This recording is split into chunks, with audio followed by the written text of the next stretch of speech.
Selamat datang kembali di pembahasan mendalam kita. Nah, setelah kemarin kita kupas soal persiapan, terus juga pentingnya tawaran awal, hari ini kita masuk ke jantungnya nih. Kita akan bahas gimana mengelola negosiasi pas lagi jalan. Sumber kita kali ini fokus ke bab 8 dari Getting More of What You Want. Bab ini spesifik membahas cara cerdas memanfaatkan interaksi langsung. Seringnya kita mikir, PR negosiasi itu selesai ya sebelum duduk di meja, tapi ternyata bab ini bilang beda loh. Negosiasi itu sendiri malah jadi kayak apa ya, laboratorium hidup buat belajar lebih banyak. Jadi misi kita hari ini, bongkar gimana interaksi ini bisa jadi alat bantu buat melengkapi data kita, terus juga memverifikasi asumsi-asumsi yang kita punya. Bukan cuma soal apa yang Anda udah tahu, tapi seberapa efektif Anda belajar saat negosiasi itu lagi berlangsung. Siap. Yuk, kita bedah bareng? Iya, persis. Negosiasi itu bukan debat yang statis gitu aja, tapi lebih kayak proses verifikasi yang dinamis. Anggap aja persiapan yang udah Anda lakukan itu hipotesis awal. Nah, pas negosiasi jalan, itu saatnya hipotesis tadi diuji di lapangan. Bab 8 ini benar-benar menggarisbawahi kalau pengetahuan kita, terutama soal lawan bicara apa sih maunya mereka, prioritasnya apa, batasannya di mana, itu seringkali bolong-bolong atau bahkan keliru. Jadi, interaksi langsung itu jadi kesempatan emas buat validasi. Tapi, hati-hati juga, ada jebakannya nih. Jangan sampai karena pengen banget mencapai kata sepakat, Anda jadi abai sama informasi baru yang muncul. Atau yang lebih parah, Anda malah menurunkan ekspektasi minimum Anda itu loh, reservation price, tanpa alasan yang kuat dan fundamental. Oh, reservation price itu berarti titik terendah yang masih oke buat kita terima sebelum kita bilang udah deh mending pergi aja gitu ya. Penting banget berarti ya buat nggak goyah soal ini cuma demi ngejar deal. Tepat. Itu batas absolut Anda. Mengubahnya tanpa ada informasi baru yang benar-benar signifikan, wah, itu bahaya. Nah, kembali ke soal proses verifikasi tadi, ini artinya kita harus proaktif. Aktif nyari data pas lagi ngobrol itu. Berarti negosiasi ini kayak kita jadi detektif dadakan ya. Selain ngejar hasil, kita juga mesti terus nanya, oke, sebenarnya apa sih yang terjadi di sini? Ada asumsi gue yang salah nggak ya? Tapi bukannya ada resiko kita malah kejebak confirmation bias? Itu loh, cuma nyari-nyari bukti yang mendukung apa yang udah kita yakini dari awal. Wah, risiko itu nyata banget.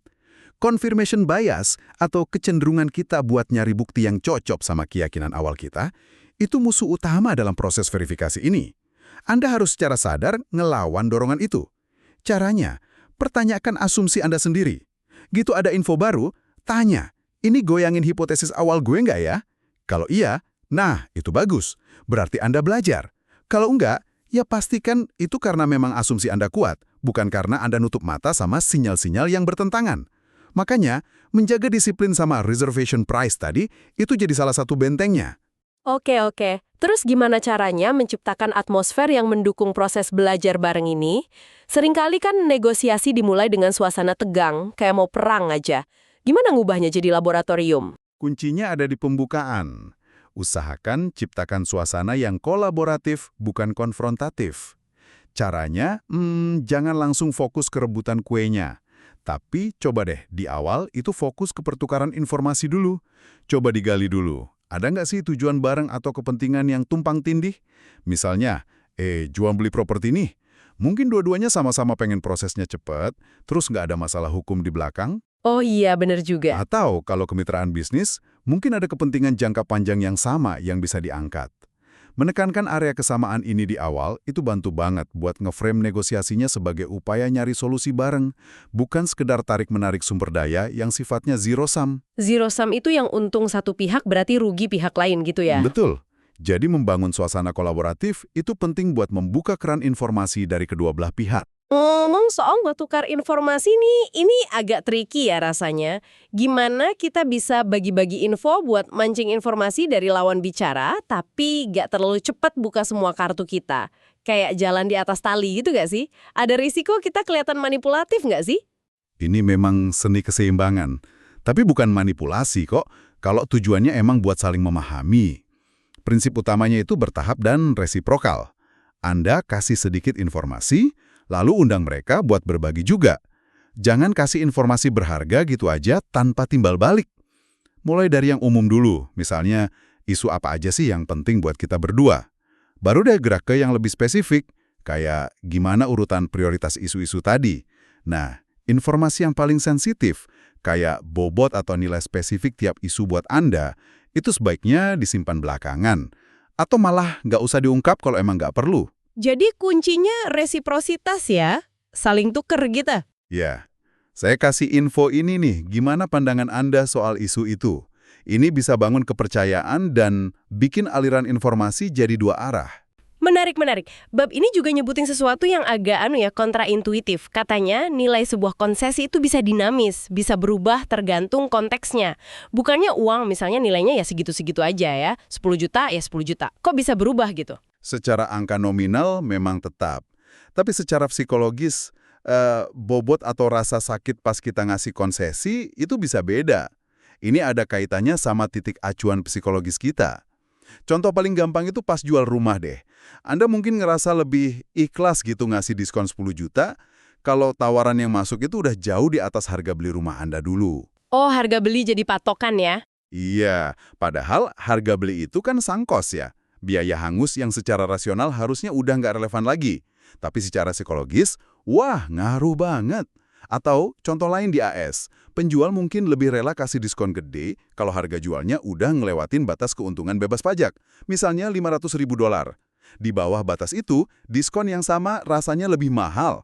Padahal angkanya sama ya? Betul. Padahal nilai diskonnya ya sama aja. Nah, lawan bicara yang cerdik, kalau mereka tahu titik acuan psikologis Anda, misalnya mereka riset harga beli rumah Anda, mereka bisa manfaatin momen ini buat nekan lebih keras. Wah, jadi tahu titik acuan psikologis lawan bicara itu bisa jadi senjata juga ya.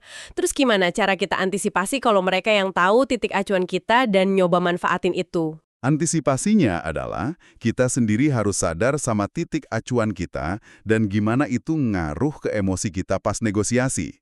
Sadari kalau kerelaan ngasih diskon itu mungkin berubah karena faktor psikologis, bukan karena fundamental ekonominya berubah. Dengan kesadaran ini, kita bisa lebih disiplin. Kalaupun harus kasih konsesi, ya lakukan berdasarkan perhitungan strategis, bukan karena rasanya lagi enteng aja saat itu.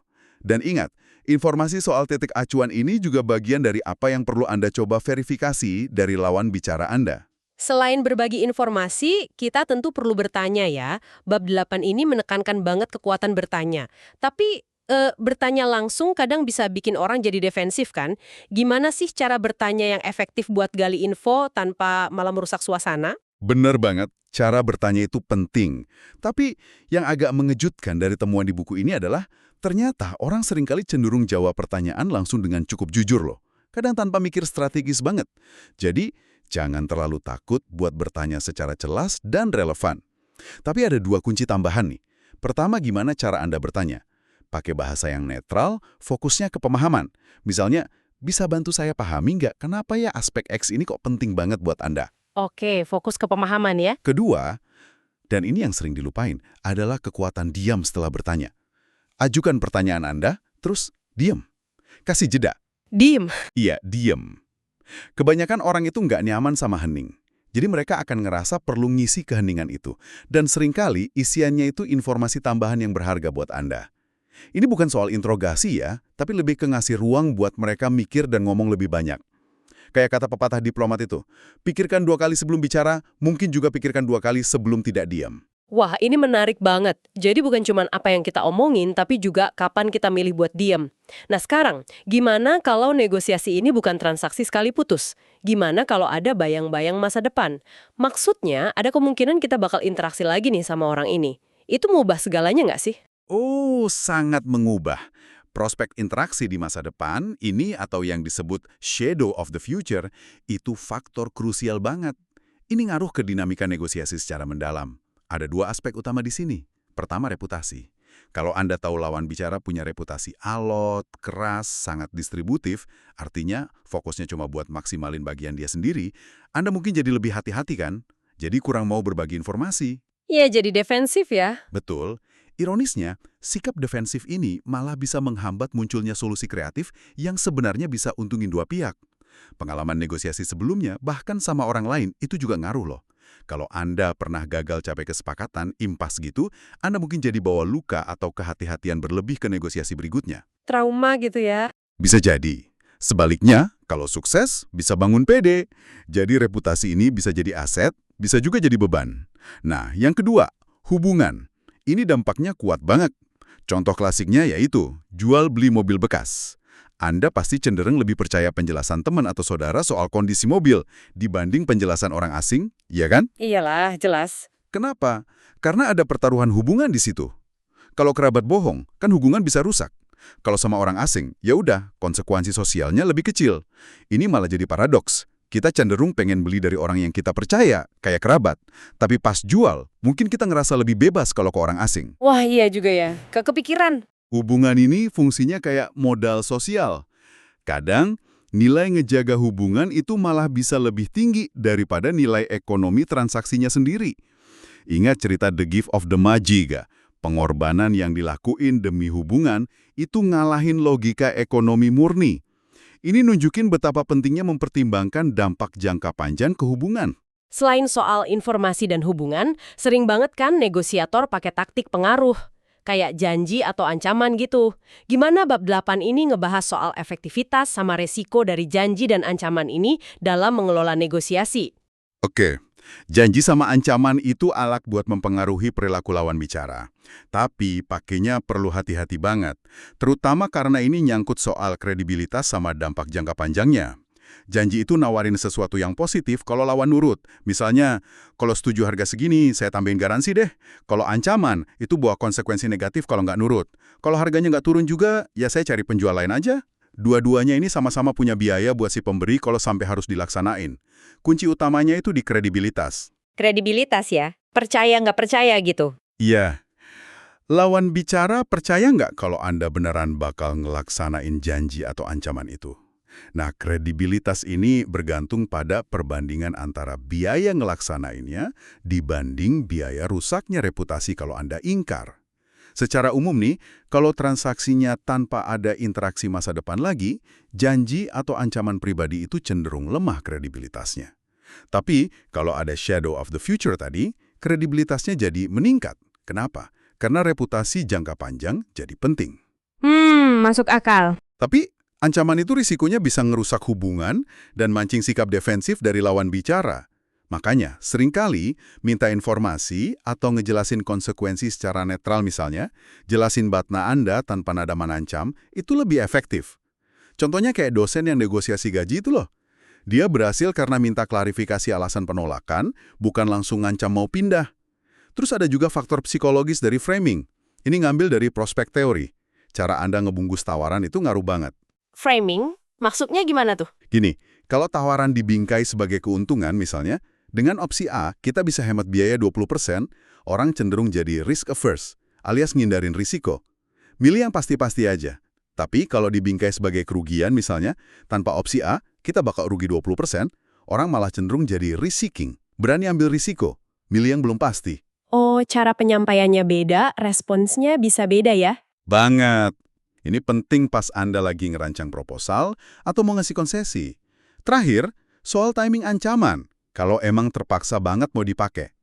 Riset nunjukin ancaman yang samar-samar di awal, saya sih berharap kita bisa sepakat ya, kalau enggak saya perlu pertimbangkan opsi lain nih. Atau ancaman yang spesifik di akhir. Kalau harga X nggak disetujui hari ini juga, saya terpaksa ambil tawaran Y besok. Itu cenderung lebih efektif. Jadi jangan kebalik ya. Iya, jangan kebalik. Ancaman spesifik di awal atau samar di akhir malah bisa jadi kontraproduktif. Oke, jadi kalau kita coba tarik benang merahnya nih, mengelola negosiasi itu ternyata jauh lebih kompleks ya daripada sekedar adu argumen atau ngotok di posisi awal.